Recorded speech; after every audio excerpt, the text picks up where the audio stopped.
Good evening, viewers of Voice of Canada.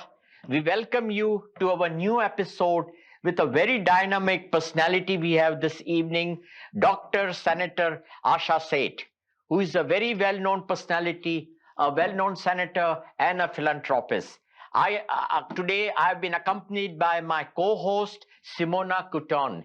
Welcome to our show, Voice of Canada. And I would like to say Sat Sri Akal, Adab, Namaste to all our viewers of Voice of Canada. Welcome, Senator Asha Seth. We welcome you to our show. We are really happy that you made it, took out time from your hectic schedule and be with us this evening. Hi, welcome, Senator Seth. How are you doing today? Doing fine. Perfect. Great. I'm sorry you got stuck in the snow, which is very common happen. So, yes. So I would like to start with the first question. Why don't you introduce yourself to the viewers and tell us what you do and who you are? Okay. So first, I like to thank you, Asphandiar Wadiwalla and you, Simona, and also the Voice of Canada. This is amazing. Thank you so much inviting me here, and I'm really very happy, and thank you all for the work you are doing. So hello everyone, this is for my viewers. My name is Dr. Asha Seth. I'm former Senator of Canada and an obstetrician and gynecologist in my family practice.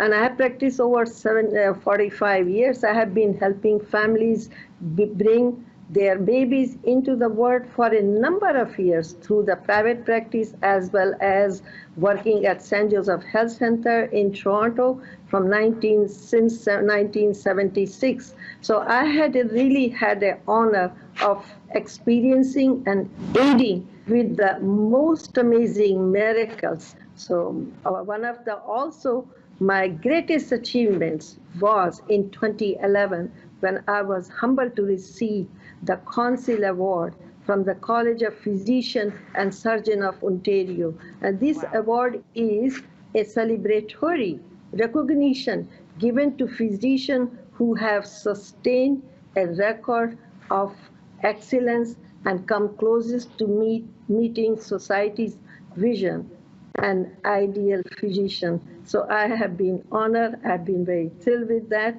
and I think rest of maybe I'll talk next. Thank you so much. That's great.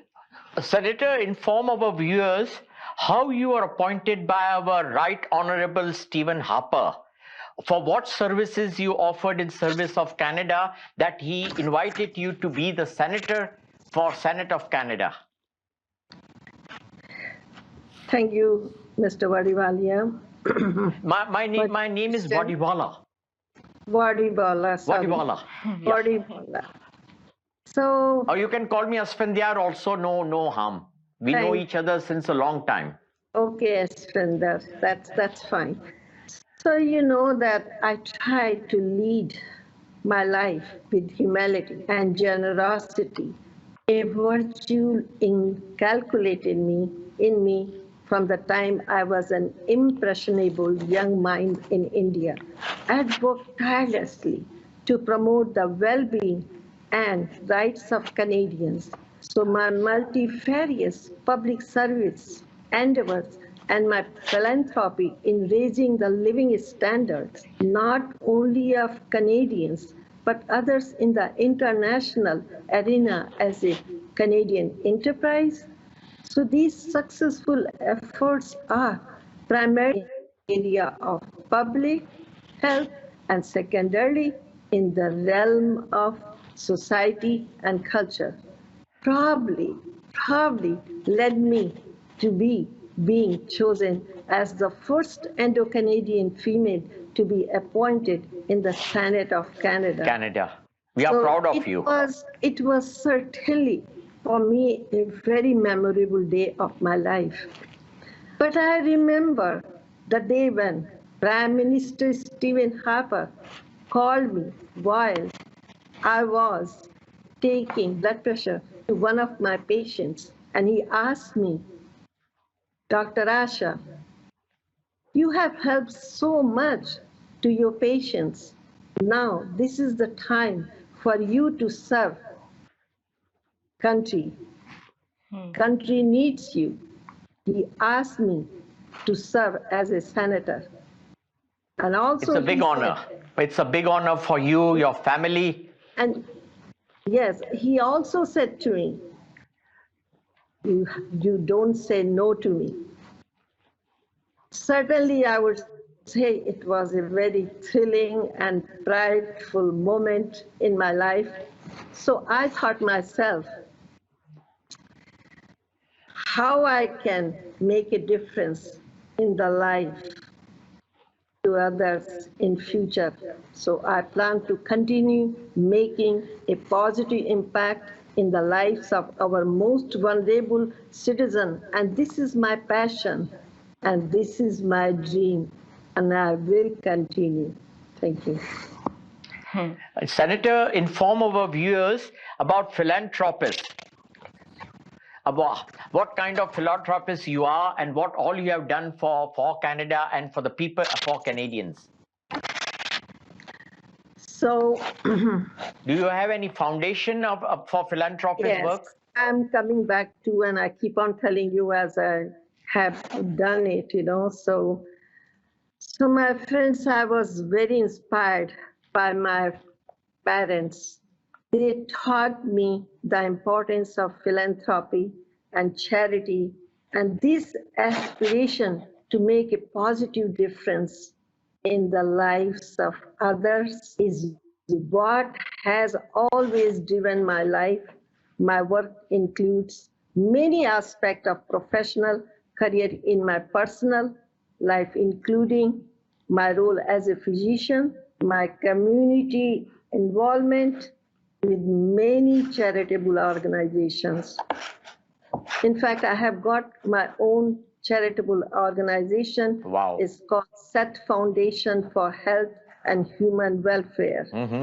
So I personally feel the best way to get your community around you to give back to charity and volunteers. So I have worked hard tirelessly to promote the well-being and rights of Canadians. So I continue to represent Canada's #1 development priority through professional and philanthropic work in maternal, newborn, and child health, collaborating with civil society organizations to advance the reach of these efforts in places just as India, with the goal of eliminating preventable death in mothers and children, especially in vulnerable population. So in fact, I'm actively promoting recognition and educating, and with my motion in Senate support National Vision Health Month and International Maternal, Newborn, and Child Health Week, both in Canada and abroad. So I have served as a national board of director of Canadian Institute of the Blind, and also I have done micronutrient initiative. So I'm also patron of Canada Council of the Blind. Wow. And in 2018 also, in fact, I got the Person of the Year award from the Council, Canada Council Award, which they put it on the front of the magazine front page. It was very nice of you. I have served several meals in Toronto for Good Shepherd Shelter for homeless people. And this is through my endeavors of my Seth Foundation. And in fact, I started in the Senate this from the 2014. I still continue. Lately, I have given my birthday gift to the vulnerable population with the homeless people, gave the whole day packed meal, and I think it's extremely satisfying to me. I'm also honorary chair for the Canada South Asian Center. I donated also birthing room at St. Joseph Health Center where I work. Also, I have given to underprivileged a hostel to live 100 underprivileged children to live there to get the Beautiful. education in India. Uh, that is still continues. I'm also donating, as I said, birthing room at the hospital. I also founding president of the past and president of NIMDAC Foundation, and I founded that NIMDAC Foundation. Through that, I've done number of charities, for the vulnerable population as well. In fact, also I am very honored to be requested by His Holiness, the 14th Dalai Lama of the Tibet, to assist in building the Tibetan Canadian Center, where Canadian international members can gather as well. So this was very interesting. I'm also a member of, as I said, for Board of the Governor of Canada India Foundation. Wow. I am also have done for St. Joseph Health Center, like birthing facilities, as a co-chairperson, fundraising committee for the St. Joseph Health Center, donated Indo-Canadian student scholarship, from 1997 to 2000. That was an amazing story goes here, because one of the twins I delivered, and then when I used to give this yearly student award, Indo-Canadian awards, then I noticed this is kids, my God, this is whom I delivered, and I'm giving on the stage award to them. It was what a great experience, and I felt so proud. My God, I must have done something right to really not to given a brain damage. And that's what and those kids really was the scholar 99.5 and 99.7, I just tell you. So these are amazing stories. Also, I was appointed by the Premier of the Ontario, Wow. Medal for Police Bravery Advisory Council, and that, in fact, this was the first ever South Asian woman to take on this position. And subsequently also, I worked with the Lieutenant Governor from 2004 to 2012 until I was appointed in Senate. I'm also supporter of multiple hospitals, include William Osler Hospital, Peel Memorial Hospital, Etobicoke Hospital, Awesome. Brampton Civic Hospital, St. Joseph Health Center, Trillium Hospital for sick children. In fact, It's an ever-ending list for you, Yes, and that's why we salute you, Senator. So That these you are a are woman of substance. just to name few. These are just to name few. Thank you. Wow. Question number 4. Yes.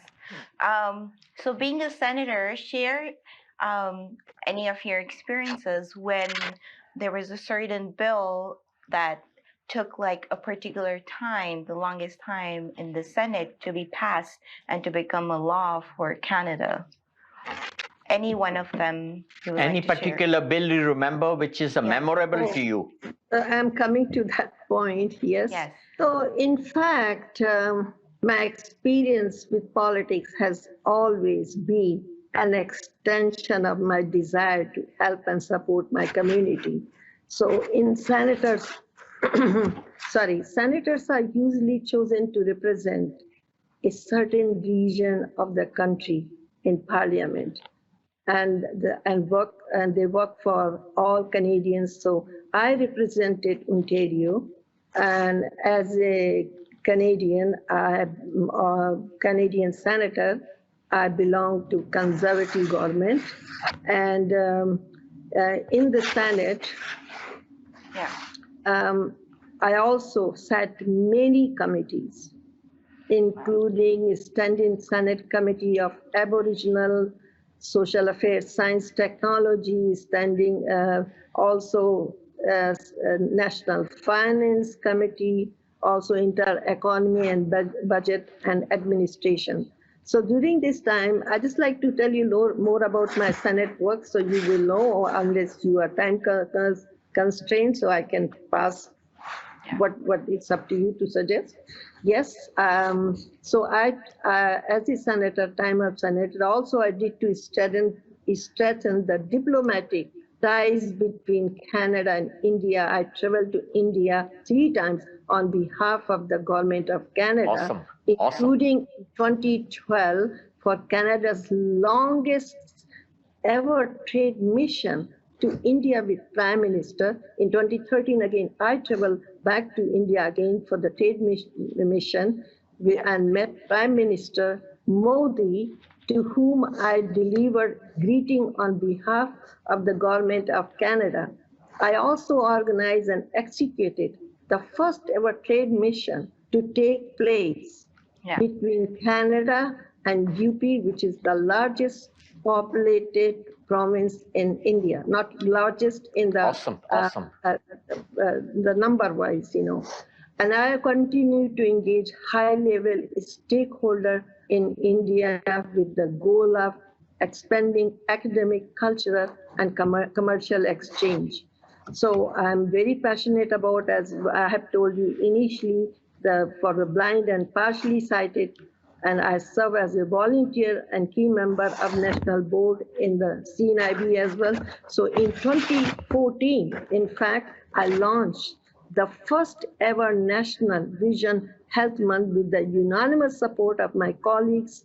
A united Senate joined me in campaign to recognize month of May as a month to educate Canadians about their vision, health, and help eliminate avoidable sight loss across the country. So which continues to be celebrated each year in Parliament as my legacy. So this is the motion I passed. And the second motion on maternal, newborn, and child health, thanks to my Prime Minister Stephen Harper, draw the world attention to the unacceptable rate of child and maternal mortality through Muskoka phenomena. And this was really important because I created the government-endorsed month of May as an International Maternal, Newborn, and Child Health Week campaign as an important platform in the effort to decrease maternal and childhood mortality, which continues to be celebrated each year in the Parliament. So I continue working with civil society organizations, and this happened in the March 2016. I established a chair and advisory group in Parliament entitled Parliamentary Nutrition Champion, and this is a continuation of my unanimously supported motion for International Maternal, Newborn, and Child Health Week. I also then traveled India in 2017 to continue this work to advocate the better health and nutrition globally for women and children. And I visited offices for programs for Nutrition International through the first-hand experience. I'm also very... Senator, we would be taking a short break and we will return in a minute's time. Welcome back, our viewers of Voice of Canada, with our another episode with Dr. Senator Asha Seth. We are really lucky to have such an important speaker today, this evening. And now we would like to ask our Dr. Asha Seth about the Senate distribution. How many senators are there in the Senate of Canada? And province-wise, how do they distinguish? And demographic-wise, or the numbers of senators in the Senate? Okay. And there are any senators from our territories also. So explain our viewers how the Senate is divided for the whole of Canada, for the Federation of Canada. Okay. So as you know that Senate came into existence in 1867 when the Parliament of United Kingdom passed the British North America Act in 1867. So appointment in Senate of Canada is the upper house of the Parliament of The Red Canada. Chamber. And the Senate is modeled after the British House of Lords and consists of 105 senators. So the number of appointed by this member are appointed by the Governor General on the advice of Prime Minister, and they are distributed between the provinces and territories of Canada, and they are as follows. Yeah. So being Ontario is the largest and Quebec is very, very large population. So we have 24 senators in Ontario, 24 senators in Quebec. In maritime provinces like Nova Scotia has 10, New Brunswick has 10 senators, Prince Edward Island is a 4, Western provinces also they have 24 total, like Manitoba has 6 senators, British Columbia has only 6 senators, and Saskatchewan 6 senators, Alberta has 6, and Newfoundland and Labrador only have 6. Territories, just Yukon has territories 1, Wow. Northwest Territories has 1, and Nunavut has only 1. Wow, So wow. these are the distribution of the senators so far right now. So it's a wonderful distribution of our Senate. So we'll go ahead with And they usually that all these senators. Yes, I go further and I'll tell you more further. Okay. Go ahead with the question. Number 6. Okay, little bit here, these senators, they only serve for the 75 years. After 75 years of their age, they have to retire. This is a mandatory retirement. Mm-hmm. Go ahead, ask your question. I want to ask, while you're in the Senate and being a senator, and how do you still manage to you still practice you're a doctor as well. I was reading you're a gynecologist. Do you still train, or are you still See, I have been practicing throughout until now. I have taken a little break nowadays. Yeah. Excuse me. Pardon me. So I have taken a little break, a few months now, and to see how it goes, because I'm being politically involved. Also, I've got so many projects going on at this level. Yes. I'm in a process of writing a book as well. Wow. So Wow. it is taking a lot of time. So I have slowed down at the practice right now, taken the break from the few months, and see how it goes to move further. Yes. You mentioned about the book. Is it about yourself? Are you writing on yourself, or is it fiction, or what kind of book are you writing? But it is really basically my autobiography. I like to little bit about giving my advice to the youth. I want to write little experience. I have got, as you see, life is little complicated. I like to give some view. It's not as green as one thinks in life. So you have to go through a lot of barriers and things to become where you are today. And it will be interesting once it's kind of, I'm sure other women will be inspired and motivated from your book. Senator, inform our viewers that during your time in the Senate, ever Her Majesty Queen Elizabeth II, the Queen, was present also as the head of our Senate. Did you have the honor of her present in the Senate? Yes, it's that firstly Senate, I say it's called Red Chamber because already all over red. Yeah. I understand. In my time, I've never seen Queen Elizabeth has come to our Parliament, to our Senate. Yes. But I understand, in 1977 and 1957 Yeah. that Queen Elizabeth II was in Canada in Senate chamber to deliver the speech from the throne. Wow. And of course, as you know, the Senate is where the speech from the throne is read, typically by the Governor General. And Governor General is the person who is the Queen's representative in Canada. Yeah, that's what we were about to ask. When Queen is not there in the Senate, so who sits on behalf of her? The Queen is never there. Yes. Governor General is representing. Governor General is always there to represent the Queen, yeah.